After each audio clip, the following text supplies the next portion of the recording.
the vast enigmatic expanse of Siberia, a name that conjures images of endless taiga, frozen tundras, and a history steeped in resilience and mystery. But how did this colossal region, stretching from the Ural Mountains to the Pacific, acquire its distinctive name? Delving into the annals of history reveals a fascinating etymological journey, deeply rooted in the story of a forgotten kingdom, the Khanate of Sibir. This exploration is not merely an academic exercise, it's an invitation to understand how geopolitics, cultural encounters, and linguistic evolution converge to christen one of the world's most formidable landscapes. Our journey begins in the late 15th century, a period of profound geopolitical flux in Eurasia.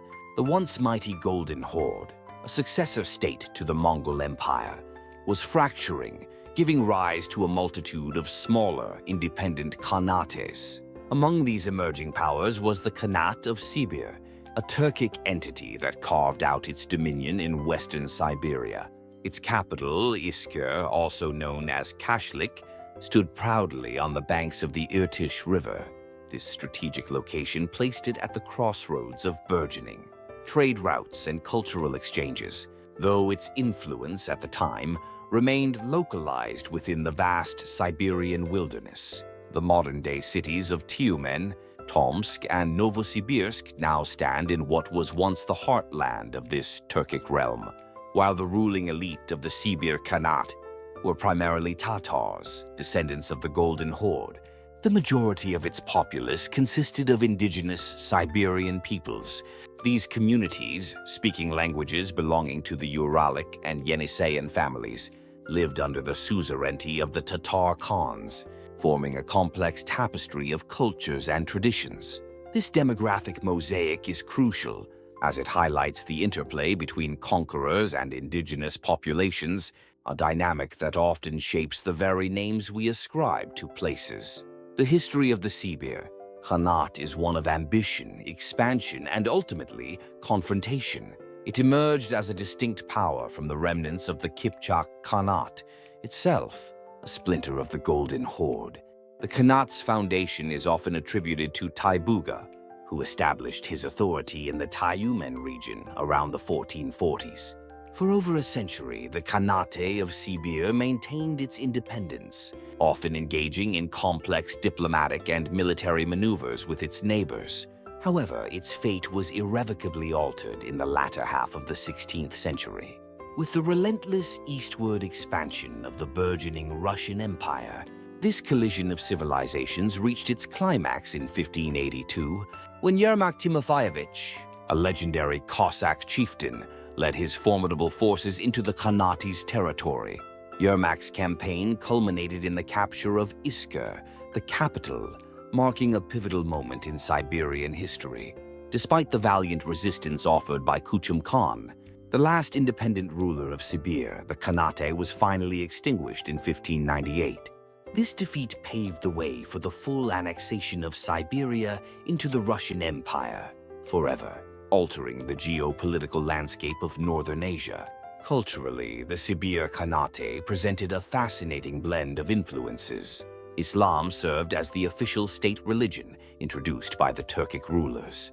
However, the deeply ingrained animistic and shamanistic practices of the indigenous Siberian peoples continued to flourish, often existing in parallel with Islamic traditions. This religious syncretism is a testament to the cultural adaptability and resilience of the region's inhabitants. Furthermore, the legacy of the Sibir Khanate extends beyond its political and cultural footprint.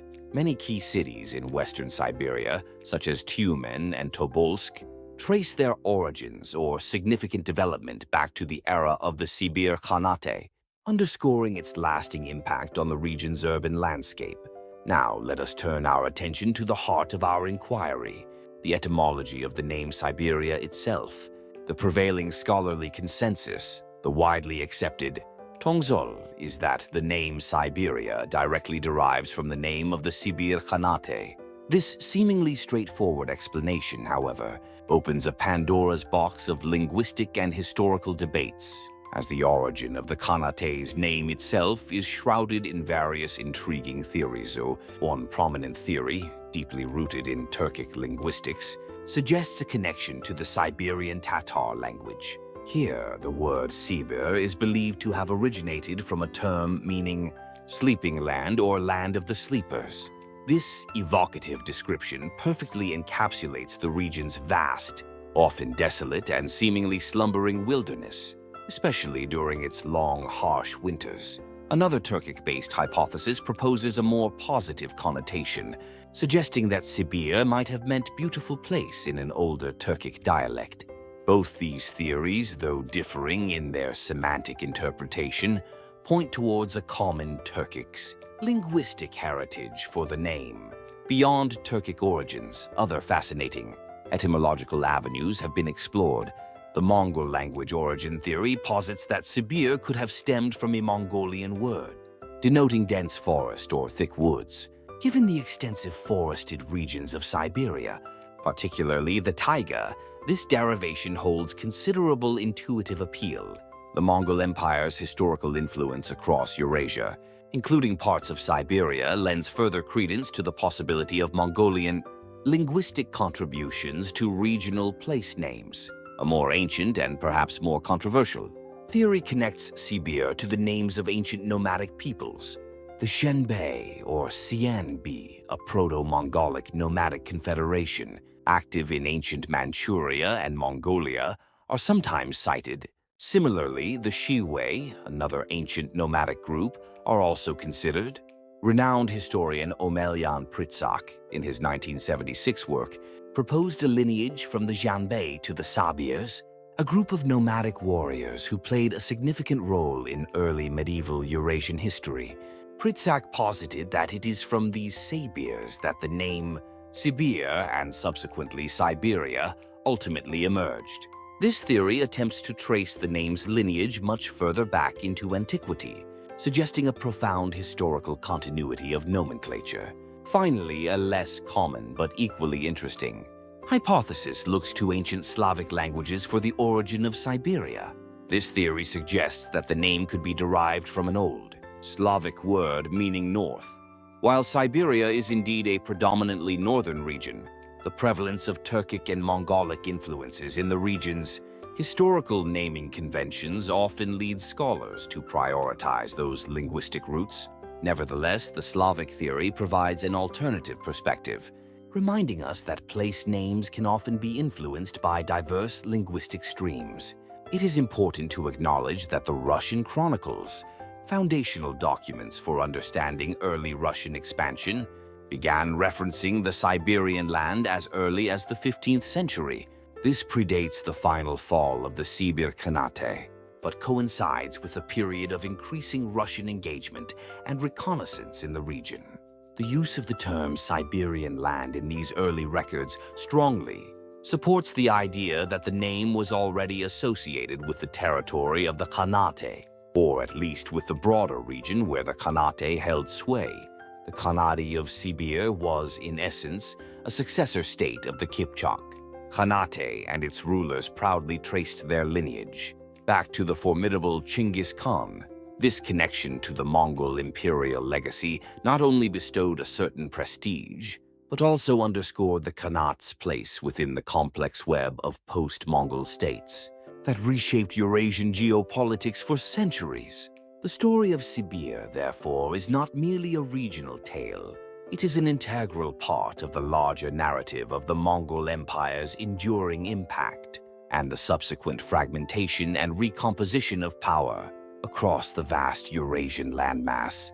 Today, Siberia is understood to be a geographical behemoth, encompassing virtually all of northern Asia, stretching from the eastern slopes of the Ural Mountains all the way to the Pacific Ocean. Its sheer size and ecological diversity make it a region of unparalleled scientific and environmental significance. From its vast coniferous forests to its permafrost-laden tundras, Siberia is a land of extremes, rich in natural resources and home to a unique array of flora and fauna. Its image, however, is often intertwined with notions of harshness and isolation, stemming from its climatic realities. and historical role as a place of exile and labor.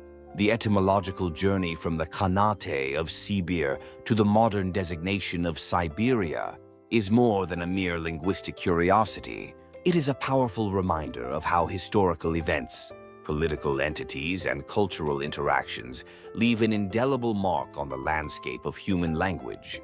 The rise and fall of a forgotten Khanate in the distant past continues to resonate in the very name we use for one of the world's most immense and evocative regions.